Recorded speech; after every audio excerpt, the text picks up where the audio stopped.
అని నమ్మ మీద వచ్చింది. నువ్వు చెప్పినావు నిమ్మకాయ ఆయన పత్రి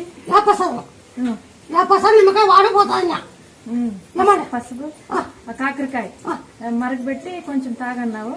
తాగినాను, బాగా అయింది. మళ్ళీ హాస్పిటల్కి పోతున్నావు కదా, మళ్ళీ వస్తుంది వస్తుందని భయం పడుతుంటారు జనం.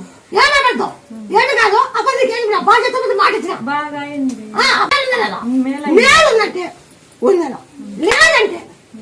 మేలైంది. ఏం బాగా చేయాలి, ఇంకా అస్సలు రాదని కోరుకుంటాను. నిమ్మపండు కసకండి తాగుతాడు, అది రాదు. అతని నీకు ఈ క్యాన్సర్ బాగా జరిగిందన్న, లేదంటే లేదన్న. బాగా అయింది, గాయం బాగా అయింది. ఆపరేషన్ మా అయినాక వచ్చింది ఇక్కడ మా అమ్మ. బాగా అయింది.